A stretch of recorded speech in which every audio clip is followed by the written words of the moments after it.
Fighter movie ये deserve बिल्कुल भी नहीं करती थी।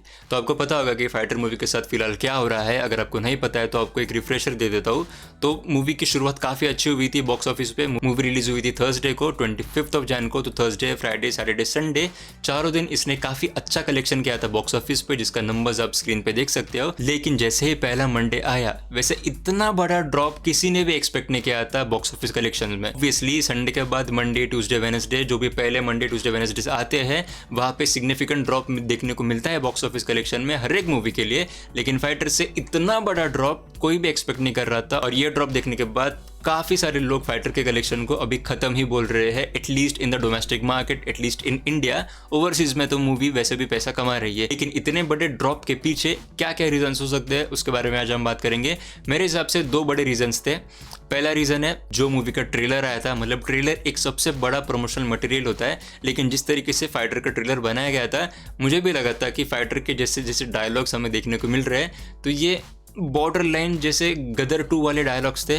मतलब बस रिडिकूल कर दो सामने वाले नेशन को, वैसे वाले लाइन पे डायलॉग्स थे। और उसी की वजह से काफ़ी लोगों के माइंड में ऐसा बैठ गया होगा कि मूवी उसी लाइन पे होने वाली है, लाइक गदर के जैसे मूवी होने वाली है। लेकिन असलियत में ऐसा बिल्कुल भी नहीं है। वो बस एक छोटा सा पार्ट है एक बड़े से स्टोरी का। और फाइटर मूवी इस छोटे से पॉइंट से काफ़ी आगे भी बढ़ती है। फाइटर मूवी का सबसे बड़ा सेलिंग पॉइंट है उसके इमोशंस, और इमोशन से भी बढ़ के जो उन्होंने VFX या CGI में जो उन्होंने करामतें करके दिखाई है सारे जेट्स के साथ, that is the thing that should sell the movie. आप अगर हॉलीवुड की टॉप गन मैवरिक की बात अगर कर रहे हो तो टॉप गन मैवरिक सेल किस लिए हुई थी? उसके एरियल शॉट्स की वजह से। अब आई नो कि उतने भी बेहतर हमारे वाले तो नहीं है, लेकिन फिर भी what we have achieved is nothing short of exceptional in उतना वाला बजट में।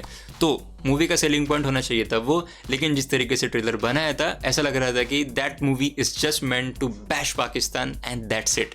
तो हाँ, ये एक रीज़न मुझे लगता है कि जिस तरीके से उसका ट्रेलर बनाया गया था दैट वाजंट शोइंग कि ये मूवी एक्चुअली किस बारे में है। और दूसरा पॉइंट मुझे लगा जो काफ़ी ऑब्वियस था और इसी पॉइंट को सबसे ज़्यादा हाईलाइट करने में दिखा था जो उसके ट्रेलर में, वो था कि पाकिस्तान में एक मिलिटेंट आर्मी बढ़ जाती है and that's the whole story. वो हम पे हमला करते फिर हम उन पे हमला करते and that just goes along and बस वही है। और शायद इसी टॉपिक का थोड़ा सा सैचुरेशन भी हो चुका है हमारे बॉलीवुड की मूवीज़ में। फॉर एग्जांपल पिछले साल ही 3 बड़े मूवीज़ आए थे सेम टेम्पलेट के ऊपर।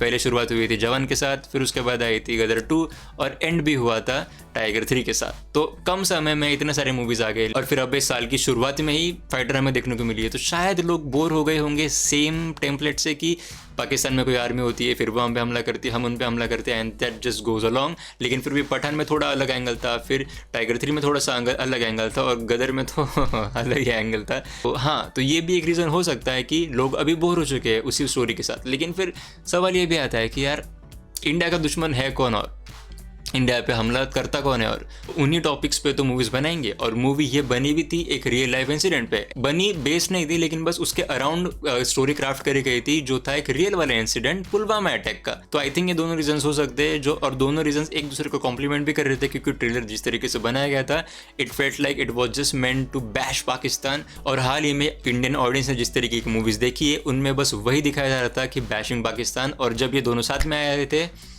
People thought it's not worth it. लेकिन जबकि इस मूवी का जो मेन सेलिंग पॉइंट था वो था इसके एरियल कॉम्बैट सीन्स। और अगर शायद ये मूवी बस उन्हीं चीज़ों पे मार्केट होती थी तो हु नोज मूवी का हाल क्या होता था।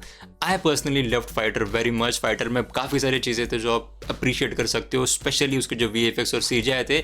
जिस तरीके से उन्होंने बस वो जेट्स की फाइट दिखाना अलग बात है, लेकिन उस फाइट को अच्छे से कोरियोग्राफ करना, उसके पीछे स्टोरी बिल्ड करना, उसके आगे कॉन्सिक्वेंसेस दिखाना, इंटेंसिटी के साथ सारे फाइट्स दिखाना, that is a whole different challenge. और वो बहुत अच्छी तरीके से निभाया गया था फाइटर मूवी में and I appreciated that very very much. उसके बाद काफ़ी सारे इमोशनल टोन्स थे मूवी में, पर्सनल कैरेक्टर्स के आर्क्स थे, एक कलेक्टिव ग्रुप का आर्क था।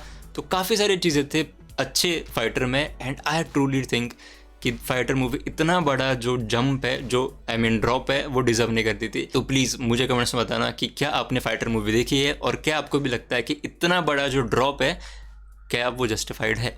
Thank you so much for watching.